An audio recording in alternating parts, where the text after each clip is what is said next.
Este es un punto crítico. Está lleno de municiones. Desde que terminó la guerra nadie ha limpiado esta zona. Llevan décadas ahí abajo y a nadie le importa.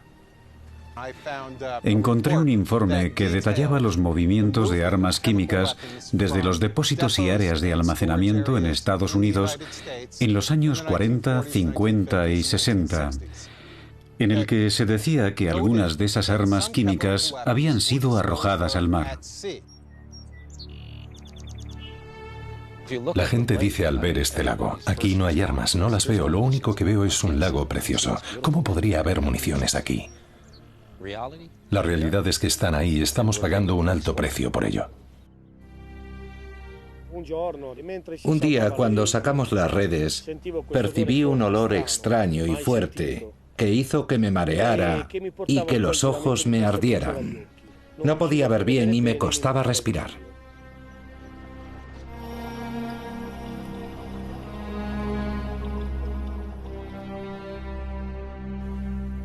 El reloj de esas bombas sigue corriendo bajo el mar.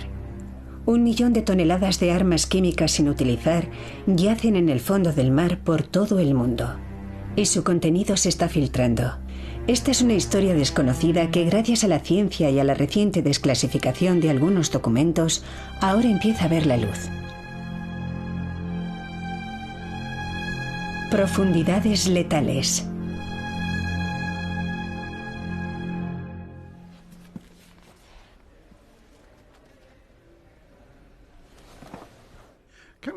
Las armas químicas, en sus diversas formas, tienen una larga tradición detrás, pero principalmente se usaron durante la Primera Guerra Mundial en cantidades muy considerables. El primer gran ataque con gas, exactamente con gas cloro, se produjo durante la Primera Guerra Mundial, en un radio de 6 kilómetros, en el frente de la Segunda Batalla de Ypres. Fue lanzado el 22 de abril de 1915. También se fabricaban otros gases, pero el punto de inflexión tuvo lugar en 1917, cuando se utilizó por primera vez el gas mostaza, conocido como el rey de la guerra de gases. Las nuevas armas atacaban el cuerpo por dentro y por fuera. Los ojos eran los primeros que resultaban afectados, con una sensación de quemadura intensa y una dolorosa hinchazón de los párpados, seguida rápidamente por la ceguera, en ocasiones permanente, provocada por la opacidad ocular.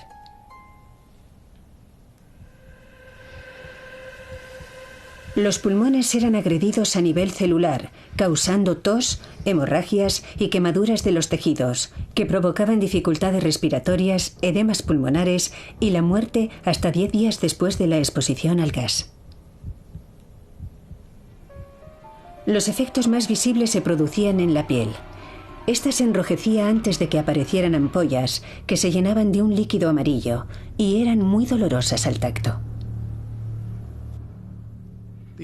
El período de entreguerras fue un período muy extraño de la guerra química.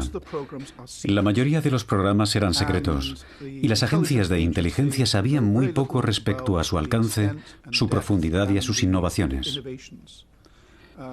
Y al igual que las agencias de inteligencia de todo el mundo, cuando desconoces la verdad, presupones lo peor. Estas nuevas instalaciones se crearon a comienzos de la presente crisis. Ya están en funcionamiento y pueden fabricar más gas mostaza en un solo día que todo el que se fabricó durante la Primera Guerra Mundial.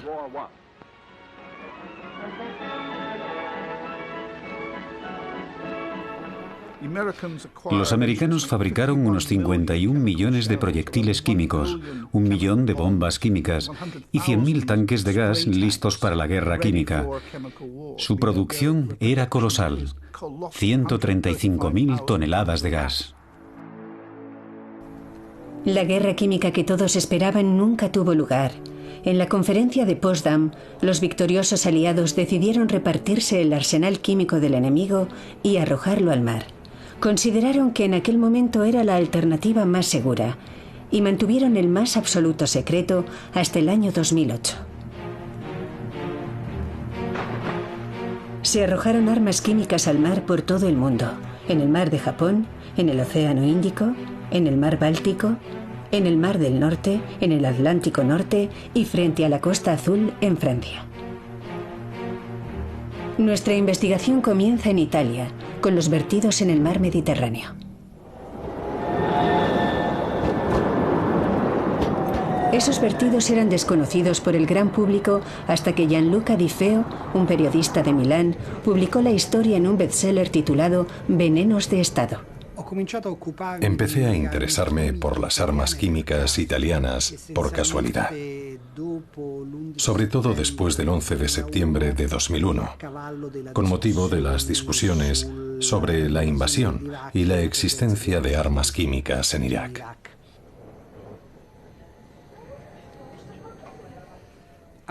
Fue entonces cuando me empecé a hacer esas preguntas. Si Italia en los años 30 estaba considerada una gran potencia militar en cuanto a armamento químico, ¿cuántas armas químicas se habían fabricado y, sobre todo, qué había sido de ellas? La parte más importante de la historia de las armas químicas en Italia comienza en 1925, cuando el gobierno fascista de Benito Mussolini consolida su poder y se embarca en un colosal programa de investigación y producción de armas químicas. De repente, la producción de armas químicas se multiplicó por 10. Se construyeron numerosas fábricas para producir gas mostaza, arsénico y gas cloro para su uso bélico. Las campañas de Etiopía y Libia ofrecían la oportunidad de probar esas armas sobre el terreno para ver cuáles eran las dosis más eficaces y cuál era el mejor sistema para dispersarlas, porque tenían cobayas humanas con las que podían evaluar sus efectos de forma inmediata. Aquí podemos ver la cantidad de armas químicas que había almacenadas, listas para ser usadas en Italia a comienzos de la Segunda Guerra Mundial. Toda Italia, desde Sicilia a Cerdeña, pero con una mayor densidad en el norte, estaba llena de armas químicas. Estas terminaron en manos de los aliados y estas en manos de los alemanes. Los documentos descubiertos por Di Feo revelaban detalles desconocidos hasta entonces sobre cómo las armas químicas de ambos bandos acabaron en el mar.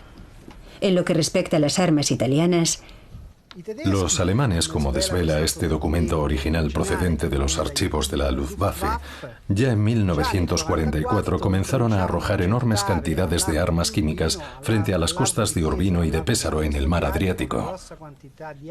Solo en ese depósito se almacenaban un total de 8.930 toneladas, de las cuales una cantidad considerable fue arrojada al mar tras recibir la autorización de Hitler.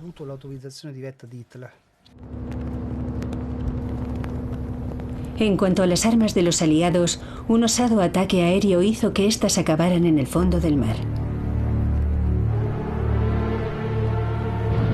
El 2 de diciembre de 1943, la Luftwaffe bombardeó el puerto de Bari, provocando de forma involuntaria el mayor desastre químico que se ha producido nunca en el Mediterráneo. Uno de los barcos estadounidenses, el John Harvey de la clase Liberty, transportaba un cargamento de armas químicas. A bordo llevaba una cantidad superior a 1.000 bombas aéreas de tamaño medio. Nadie había informado a la autoridad del puerto y al personal militar de la presencia de estas armas químicas. Era un secreto. Pero tras el incendio y la explosión del barco, que lo partió literalmente en dos, comenzaron a aparecer señales de contaminación química, en especial las señales inconfundibles de contaminación por hiperita, el gas mostaza. Muchos médicos militares, sobre todo estadounidenses, preguntaban, ¿hay armas químicas en el puerto? Porque observaban en los cuerpos de los pacientes las vesículas y también las lesiones oculares típicas de los ataques con gas mostaza. Los aliados mantuvieron en secreto el cargamento de armas químicas por temor a que los nazis lo convirtieran en una gran victoria propagandística. Su hermetismo dificultó los esfuerzos para tratar de forma efectiva a centenares de italianos afectados por la nube de gas mostaza que se esparció por la ciudad.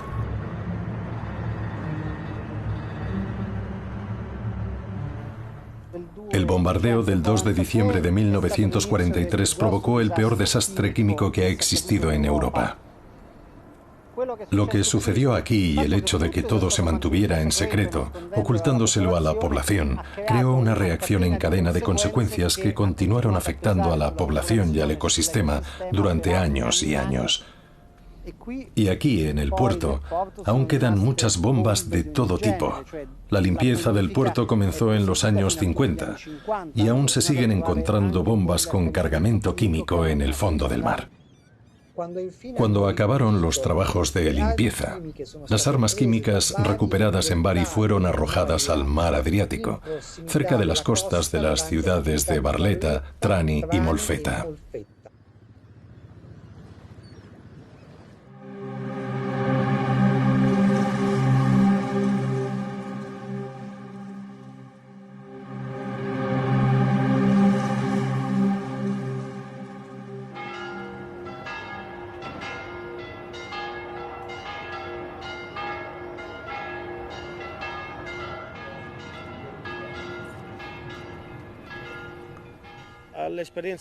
Mi peor experiencia ocurrió un bonito día de verano.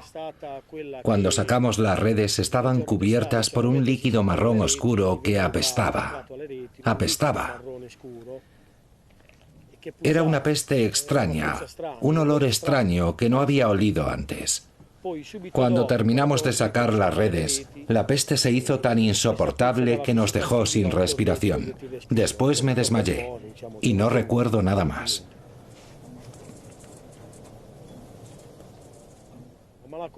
Pero lo más extraño fue que aquel mismo día un colega mío también cayó enfermo por la tarde. Y 2 o 3 días después otro colega. Y lo mismo sucedía casi a diario. Se puede decir que desde agosto a noviembre de 2008 caíamos enfermos todos los días que salíamos a pescar. Pero una cosa es segura, todo empezó justo después de la Segunda Guerra Mundial. Los accidentes se repetían con los pescadores que entraban en contacto con las sustancias y las bombas que encontraban en sus redes. Se certificaron 250 casos, pero hubo muchos más que nunca se denunciaron. También hubo accidentes mortales. No recuerdo si fue en 1952 o en 1953 cuando murió toda la tripulación de un arrastrero tras volver a tierra. Lamentablemente es un problema que todo el mundo conoce, pero del que todo el mundo teme hablar. Porque si se prohíbe la pesca, Molfetta vive de la pesca. ¿A dónde irían los pescadores? ¿De qué vivirían? En Molfetta hay cientos de familias que viven de la pesca y nadie quiere hablar de estas cosas porque les da miedo. Años más tarde, el Ministerio de Medio Ambiente italiano impulsó varios programas de investigación para identificar los riesgos. El más importante, llamado Red Code, comenzó en 1997.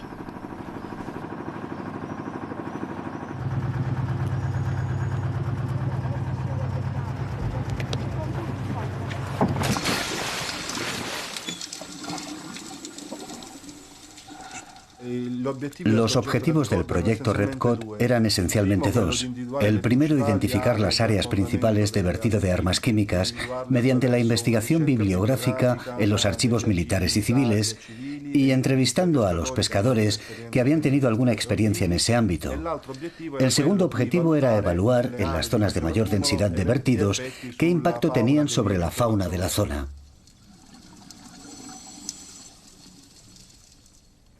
Lo primero que observamos directamente a través de nuestras videocámaras es que el revestimiento de las bombas estaba corroído por la corrosión marina después de 50 años y que el compuesto que a la temperatura del agua del mar permanecía sólido era visible tanto dentro de la bomba como dispersándose sobre el lecho marino.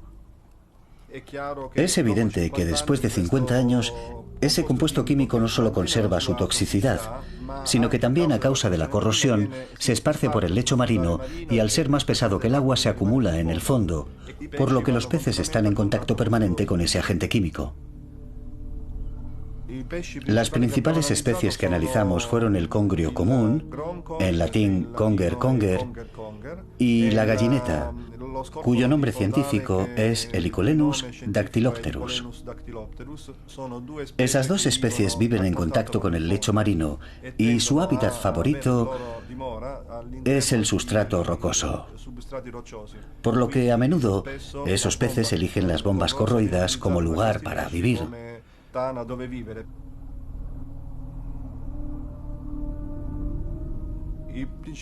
Los principales problemas se deben a los efectos conocidos del gas mostaza, un agente químico que provoca ampollas, algo que hemos observado en la piel de los peces, pero también provoca daños en el ADN, porque se pliega sobre la doble hélice de la molécula del ADN y la rompe, provocando también daños a nivel genético.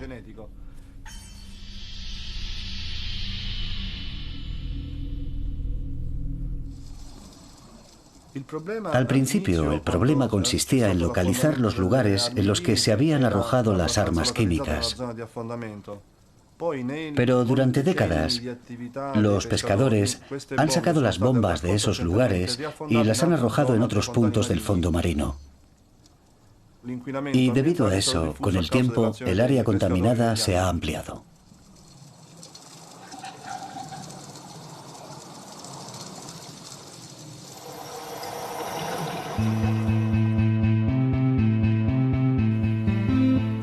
En el norte de Europa, en el mar Báltico, encontramos una situación similar. Durante la Segunda Guerra Mundial fue el escenario de combates entre las armadas de Alemania, Finlandia y la Unión Soviética. Hoy, el Báltico está considerado, sin lugar a dudas, el mar más contaminado del mundo. Ahí hay algo. Justo ahí, parecen bombas aéreas. Solo tienes que alejarte a 2, 3 o 4 kilómetros de la costa y bucear a 20 metros de profundidad, y el lecho marino está cubierto de municiones. Soy biólogo marino y consultor medioambiental, y llevo 10 años trabajando en el ámbito de las armas arrojadas al mar. Soy un experto en las armas químicas arrojadas en aguas alemanas.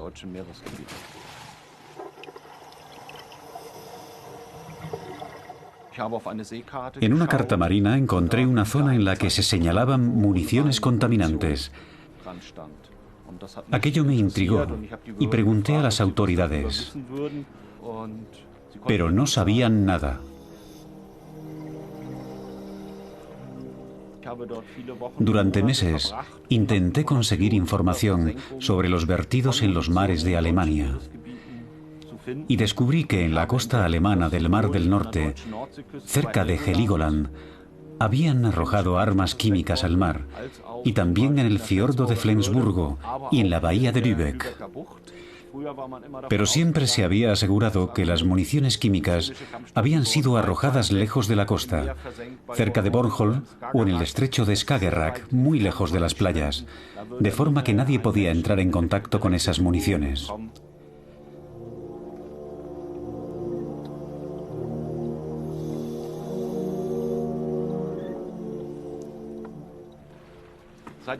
Ya sabíamos que al menos 1,5 millones de toneladas de munición convencional yacía en el lecho de los mares alemanes, a las cuales debemos sumar las armas químicas. Así que el tiempo es crucial, especialmente para las armas químicas que yacen frente a nuestras costas. No es un asunto muy popular, porque sería muy dañino para el turismo. Por eso apenas se habla públicamente de este tema.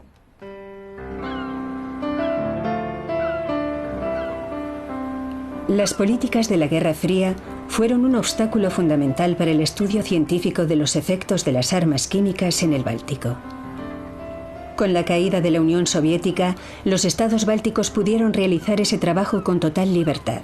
La Academia de las Ciencias de Polonia impulsó el proyecto KEMSI.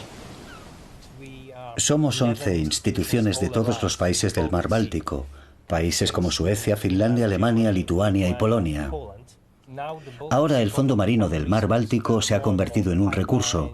Cada día hay más oleoductos, parques eólicos, cables, etc. sobre el lecho marino. De forma que no es seguro trabajar sin un conocimiento más exhaustivo. Básicamente, hacemos una evaluación de los riesgos que implica el armamento de la Segunda Guerra Mundial vertido en el Mar Báltico, e intentamos determinar la localización de la munición, la contaminación del fondo marino y el impacto que podría tener sobre el ecosistema. Estamos en un vertedero a gran profundidad en Bornholm, el mayor basurero del Mar Báltico. Aquí hay más de 30.000 toneladas de munición abandonadas. Creyeron que arrojándolas en la fosa de Bornholm, que está cubierta de sedimentos arenosos, no se moverían a otras zonas del Báltico, porque creían que se trataba de una zona estable, sin corrientes profundas ni movimientos del agua, y que permanecerían en el lugar donde fueron arrojadas. Ahora sabemos que el agua salada que llega del Mar del Norte atraviesa esta zona y llega a otras áreas del Báltico. De forma que si los sedimentos están contaminados, esa contaminación se podría extender por otras áreas del Báltico.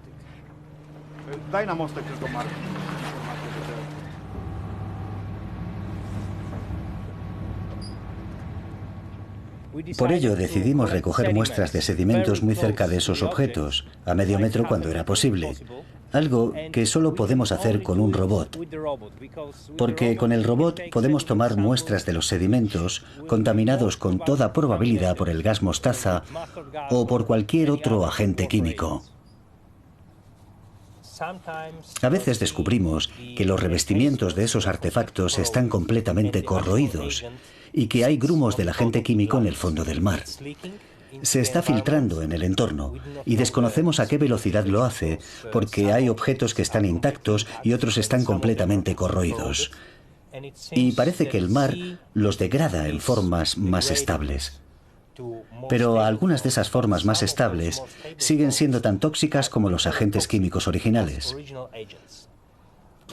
El gas mostaza se descompone en tiodiglicol, que puede ser hidrolizado completamente en el agua del mar, convirtiéndose en sulfuro, carbono e hidrógeno, que son sustancias inocuas. Mientras que, por otro lado, los compuestos derivados del arsénico se descomponen finalmente en arsénico inorgánico, y por supuesto el arsénico es un veneno.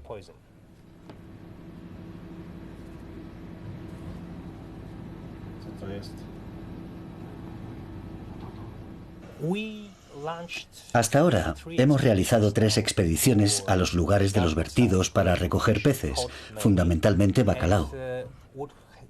Y lo que hemos observado es una mayor frecuencia de enfermedades en los peces y también cierto impacto en la toxicidad general, porque esos compuestos son altamente mutagénicos. Nuestros colegas de Lituania han podido observar células sanguíneas que habían mutado. Nosotros no hemos detectado aún niveles tóxicos de arsénico en los tejidos, aunque sí hemos detectado arsénico en la orina de los peces. De forma que parece que sí está afectando a la salud de los peces, pero no hasta el punto de representar un peligro para el consumo humano. Hay muchas sustancias contaminantes en su entorno que pueden causar efectos similares. Por ejemplo, contaminantes orgánicos, metales pesados, etc. Todo indica que las armas químicas no son el único factor, pero sí un factor que potencia los daños medioambientales.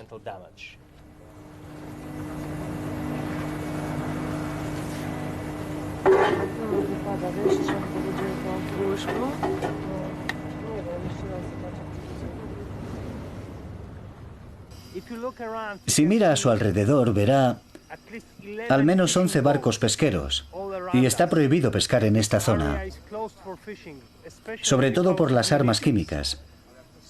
Así que parece que los pescadores no están muy preocupados por la presencia de armas químicas en el Báltico.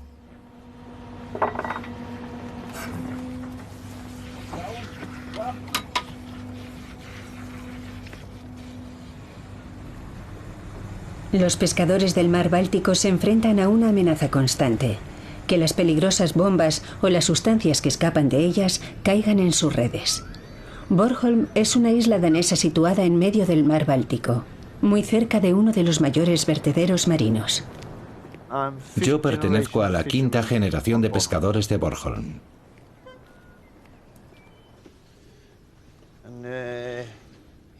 Esto es un botiquín para...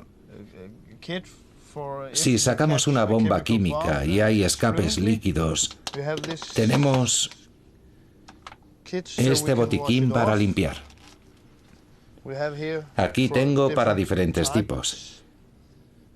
Este es para limpiar el gas. Sale como un líquido.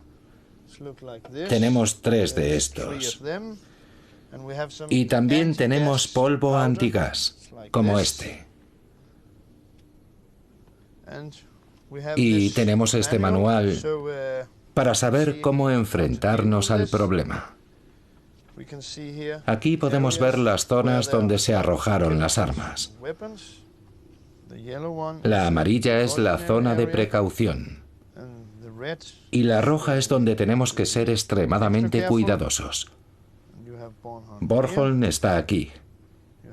Esto es el Báltico, Gotland en Suecia y también esta zona. Y una zona roja de máxima precaución.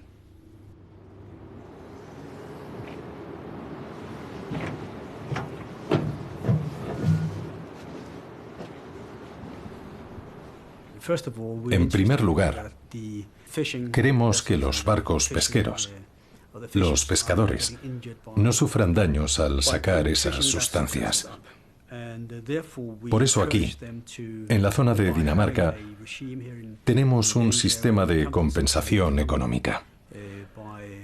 De hecho, a los pescadores les pagamos la misma cantidad que se les pagaría en el mercado por la venta del pescado. Esto es gas mostaza en medio del pescado. Es algo que se repite año tras año. El gas mostaza pasa de estado líquido a sólido.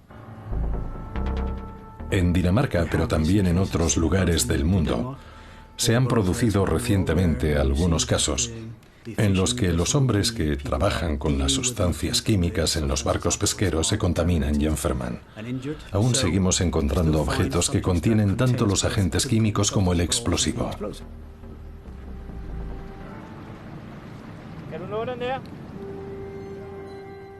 Siempre tenemos a un equipo de respuesta preparado 24 horas al día, 365 días al año para ir a alta mar y ayudar a los pesqueros que han sacado armas químicas. Ese es el trabajo de nuestra unidad aquí, en Bornholm. La última alerta química que tuvimos fue en marzo de este año, es decir, hace un par de meses. Ha sido la única este año. Comparado con los años 90, en los que teníamos entre 50 y 100 alertas al año, los casos han descendido.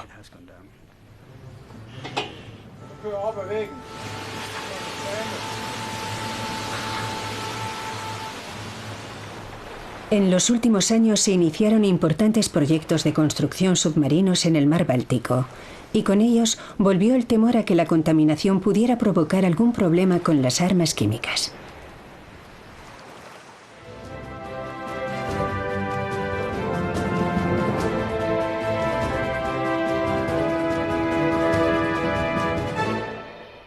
El proyecto Nord Stream representa un nuevo hito. Su gasoducto doble de más de 1.200 kilómetros de longitud atraviesa el mar Báltico uniendo los mercados de energía de Europa Occidental con las enormes reservas de gas natural de Rusia. Nos encontramos en la costa alemana. Aquí es donde el gasoducto sale del mar Báltico y aquí es por donde entra el gas a la red europea de gas. El tema de las armas químicas nos obligó a realizar investigaciones detalladas y exhaustivas. Una vez definido el recorrido del gasoducto, tuvimos que realizar una investigación detallada sobre las armas químicas. Realizamos estudios con un sonar de barrido lateral de alta resolución, estudios con magnetómetros y estudios batimétricos. Y también en los corredores de la instalación, es decir, donde el gasoducto tocaba el fondo marino, hicimos trabajos de investigación gradiométricos e inspecciones visuales. Gracias a esos trabajos identificamos más de 400 proyectiles a lo largo del recorrido de la tubería y para poder tener un pasillo seguro desactivamos todos los artefactos situados a menos de 25 metros de los conductos del gasoducto del norte. Antes de iniciar los trabajos, limpiamos la zona de artefactos mediante técnicas de detonación en el Golfo de Finlandia y en Rusia. Y en Alemania sacamos todos los artefactos que encontramos cerca de nuestra ruta. También localizamos cierto número de armas químicas que tuvimos que evitar. El gasoducto del norte tuvo que construirse atravesando zonas peligrosas, porque hasta entonces ningún país europeo se había responsabilizado de la limpieza de las armas químicas que había en el mar.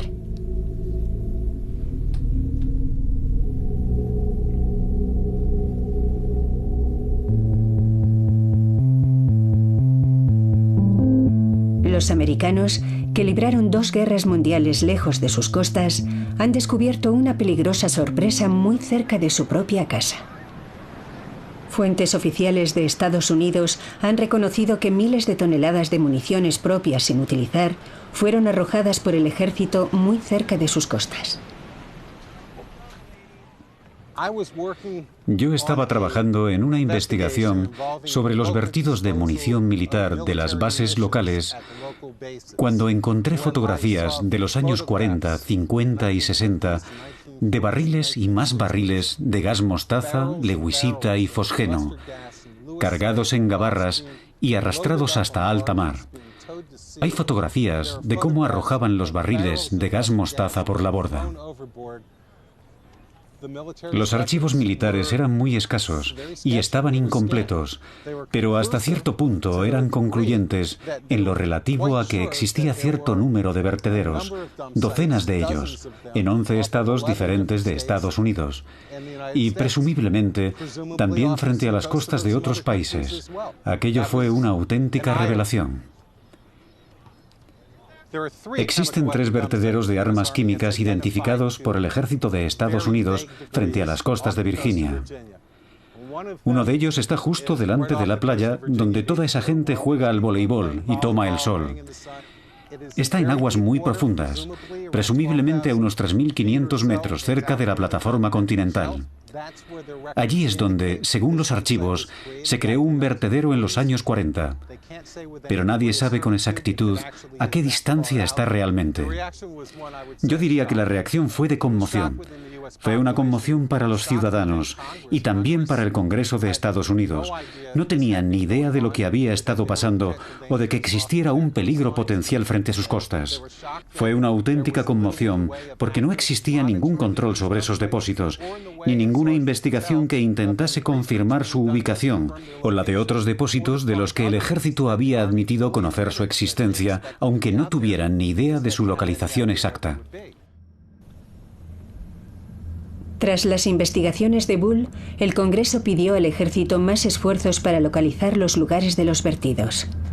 Ese trabajo prosigue hoy en las mismas instalaciones en las que Estados Unidos fabricó su enorme arsenal de armas químicas. Mi trabajo aquí consiste fundamentalmente en investigar cuándo, por qué y dónde empezamos a verter armas químicas. En estos archivadores está casi toda la información que hemos encontrado en los últimos 5 años sobre los vertidos de armas químicas y otras armas convencionales en aguas estadounidenses. Es como un rompecabezas porque en muchos casos, por ejemplo, encuentras un informe en el que se dice que en Edgewood había proyectiles de fósforo blanco y proyectiles de gas mostaza de 4,2 pulgadas. Necesitamos eliminarlos, son inseguros, inservibles y es imposible reacondicionarlos. De forma que tienes ese documento, bien, pero de repente encuentras otro documento de la base naval de Norfolk y dices, espera un momento, ya sé lo que hicieron con ellos. Si conocemos el barco, podemos encontrar el cuaderno de bitácora. Y con suerte, su capitán anotó la latitud y la longitud y cuánto tiempo tardó en regresar a la costa. Cada vez que descubres algo que encaja, es como... Solo puedo compararlo con un puzzle de 10.000 piezas. ¿Cuánto tiempo tardarías en terminarlo? No lo sé, ni quiero averiguarlo. William Brankovich fue el primero que hizo un mapa de los vertidos de armas químicas, tanto domésticos como en el extranjero, para el Departamento de Defensa en 1980. Parte del problema al final de la guerra fue que capturamos un gran número de armas químicas al igual que los rusos y actualmente todos compartimos parte de esa herencia. Algunas de esas armas fueron devueltas a Estados Unidos para su aprovechamiento, para ser estudiadas, evaluadas y probadas. pero se consideró que el resto era excesivo para las necesidades de cualquiera. Así que en aquella época muchas de esas armas químicas fueron arrojadas en alta mar. Y eso siguió prácticamente igual hasta bien entrados los años 60. En los 60, la gente empezó a preocuparse. ¿Realmente es esa la forma de deshacerse de las armas químicas? Hubo una serie de vertidos de armas químicas planificados a finales de los años 60, en una operación llamada Operación Chase. La última se desarrolló bajo una enorme controversia. En aquella época todo el mundo comenzó a darse cuenta de que existían problemas potenciales. Así que el ejército solicitó en 1969 a la Academia Nacional de las Ciencias que estudiara el problema y que investigara cuál era la mejor forma de eliminar esas armas. El informe básicamente decía: debido al hecho de que desconocemos por completo cómo evoluciona este material en el fondo marino, recomendamos que cesen sus vertidos de armas químicas. Y a partir de aquel momento terminaron los vertidos de armas químicas en el océano. Creo que fue en 1972 cuando el Congreso promulgó una ley declarándolo ilegal. El Pentágono inició un programa piloto para estudiar los efectos medioambientales en las costas de Hawái, donde durante décadas se habían arrojado toneladas de armas químicas y convencionales. Creo que todos hemos aprendido algo, que el océano no es un vertedero y que si arrojas algo en el océano, eso tendrá consecuencias sobre el medio ambiente. Una vez que hemos entendido eso, ahora estamos estudiando cuáles son esos efectos. Estamos estudiando los peces y estamos estudiando otros ecosistemas para saber cuáles han sido los efectos y poder determinar si la extracción es la forma adecuada de proceder. Lo que hay allí abajo lleva allí 30, 40, 50 o más años, en algunos casos hasta 80 años.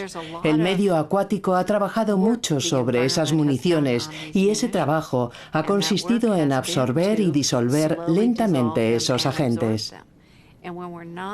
Y no hemos detectado ningún impacto adverso sobre la salud, la vida y la seguridad. Dejarlas donde están sigue siendo la solución correcta. No estoy diciendo que no haya otros lugares donde tengamos que tomar una decisión diferente, pero cuando empleamos un enfoque científico, queremos conocer realmente los efectos sobre el medio ambiente y comprender esos efectos sobre la población y saber qué ocurre cuando sacas las armas químicas del agua. ¿Es esa realmente la forma más segura y menos peligrosa de manejar el problema? Estados Unidos y Gran Bretaña ampliaron el secreto oficial hasta 2017. Y durante los últimos 60 años, la investigación científica sobre las armas químicas en el mar y los peligros que plantean se ha visto limitada por ese control militar. Canadá ha hecho un gran esfuerzo por eliminar las armas químicas arrojadas tras la Segunda Guerra Mundial. Un experto en limpieza de minas retirado del ejército dio a sus preocupaciones ecológicas un enfoque empresarial y se ha convertido en un defensor de la eliminación de estas armas. Buenas tardes, soy Wendy Berfel y esto es Main Street. Hoy hablaremos con Terry Long, un ex ingeniero militar y experto en eliminación de explosivos con más de 30 años de experiencia que ha dado la voz de alarma. Le entrevistamos en nuestro programa de hoy, en Main Street.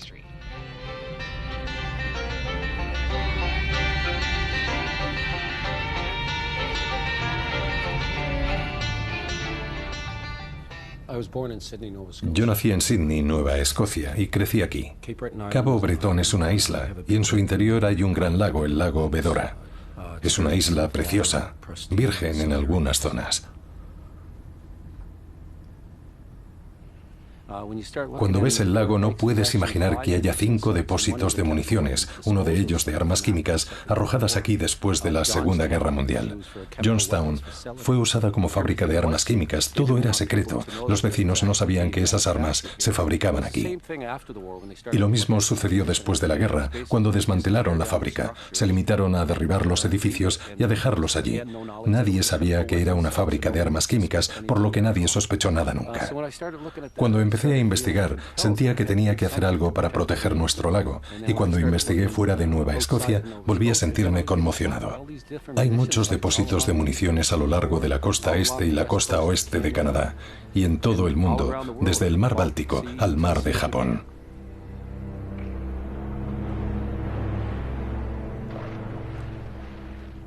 Lo primero que hice fue solicitar una audiencia en el Senado de Canadá. Fui con los Waikoba, una de las naciones originarias, para poder hablar del problema desde la perspectiva de las naciones originarias de Canadá como guardianas de la Madre Tierra. En aquella audiencia hablamos de los diferentes vertederos y de los agentes contaminantes. Se establecieron 2 recomendaciones. Naciones Unidas debía celebrar una conferencia internacional sobre el problema de la basura bélica en el mar, y era necesario crear un grupo de afectados que ayudara a investigar los efectos de las municiones. Como la conferencia nunca se celebró, yo creé Diálogo Internacional sobre las Municiones Submarinas, que terminó convirtiéndose en la plataforma internacional para el problema de las municiones.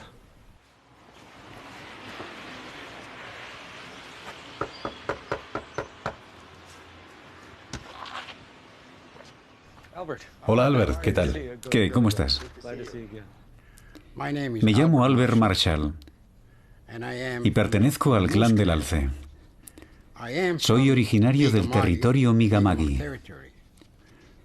Durante la guerra veíamos esos aviones yendo y viniendo. De hecho, arrojaron muchas bombas en los lagos de Bedora. Terry Long me informó sobre las sustancias que llevaban esas bombas, porque en muchas de nuestras observaciones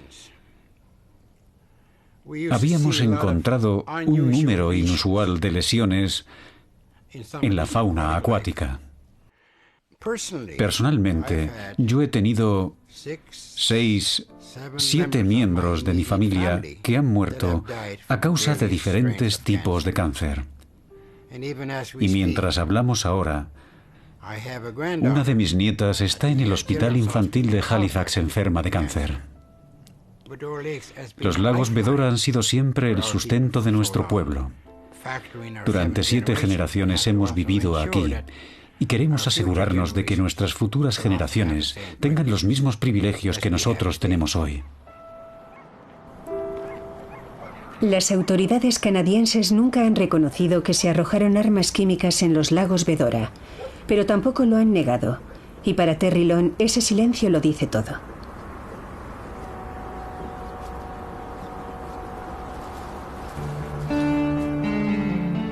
Existe una gran preocupación por el hecho de que los depósitos de vertidos no puedan ser limpiados sin producir daños al ser humano y al medio ambiente. Pero la administración japonesa, presionada por intereses económicos, decidió impulsar el primer programa industrial para limpiar el mar de armas químicas.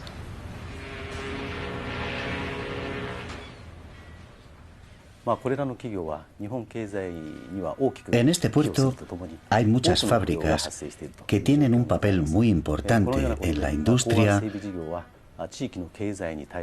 y en la economía de nuestro país.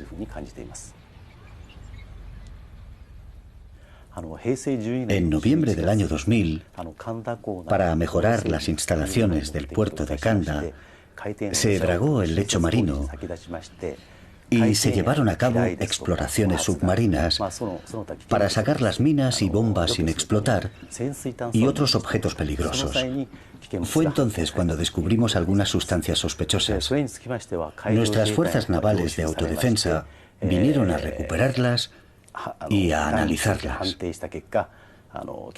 Y descubrieron que eran armas químicas. En los años 30, el Japón imperial fabricó enormes cantidades de armas que contenían gas mostaza y lewishita. En 1937, durante la invasión de Manchuria, las usaron contra la población, matando a millares de civiles.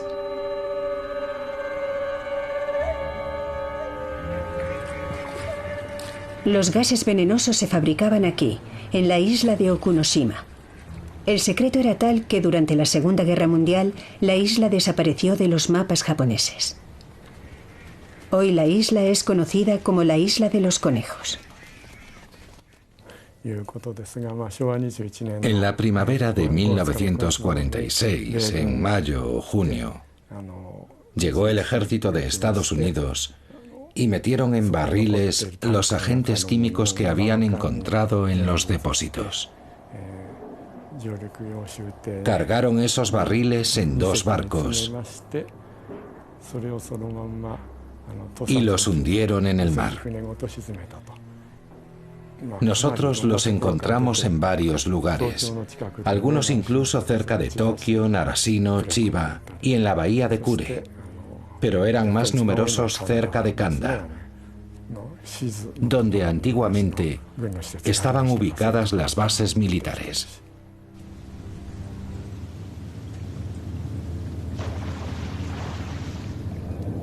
Las bombas en el puerto de Kanda yacen a tan solo 10 metros de profundidad. Y el gobierno japonés firmó un contrato con Kobelco, un gigante del acero, para encontrar las armas y destruirlas.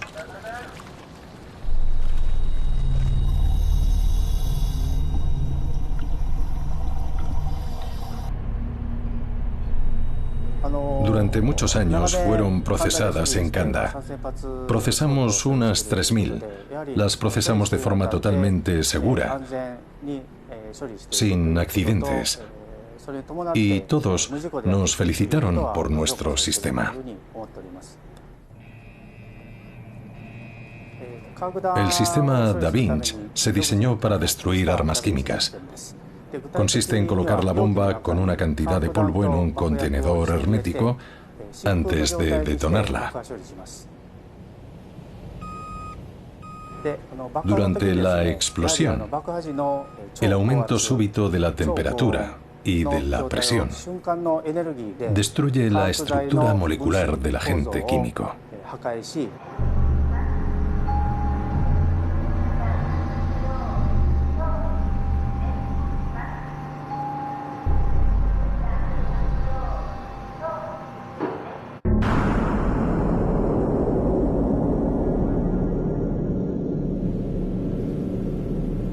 La tecnología de Kobelco ha despertado el interés de otros países como Estados Unidos, Bélgica y Francia. La experiencia de Kanda y las innovadoras investigaciones con robots submarinos demuestran que pueden eliminarse las armas químicas con seguridad tanto para el entorno como para los seres humanos, hasta una profundidad de 150 metros.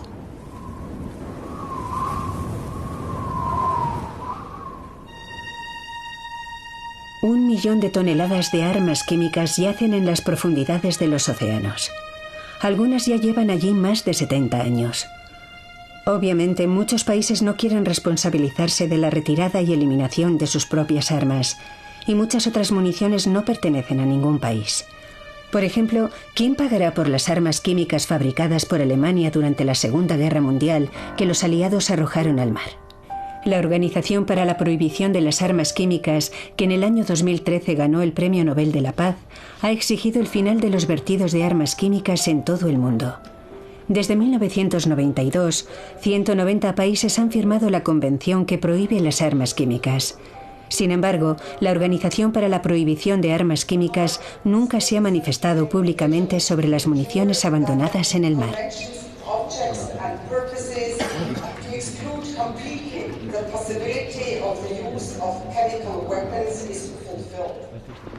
Jacek. Terry. Me alegro de volver a verte. Igualmente. ¿Cómo te va? Bien, bien. La pasada primavera, Terry Long, con el apoyo de los gobiernos de los estados del Báltico, presentó el problema en La Haya para pedir a la organización que apoye las iniciativas para su eliminación. Buenas tardes. Quiero darles la bienvenida a todos a este acto paralelo en la Sala de los Leprosos. Me llamo Terrence Patrick Long y soy el presidente de Diálogo Internacional sobre las Municiones Submarinas. Necesitamos desesperadamente liderazgo, financiación y un gran esfuerzo internacional para tratar el problema de las armas químicas arrojadas al mar. Creemos que ha llegado el momento de actuar,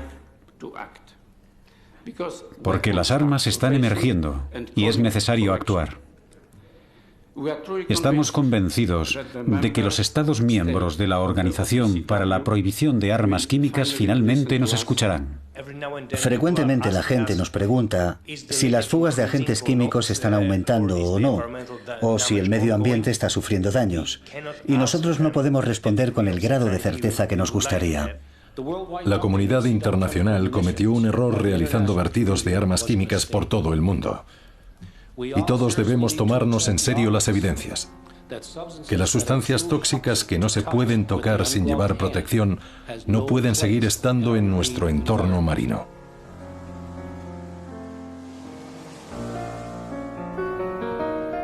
Es urgente que los científicos tengan total libertad para proseguir con sus investigaciones.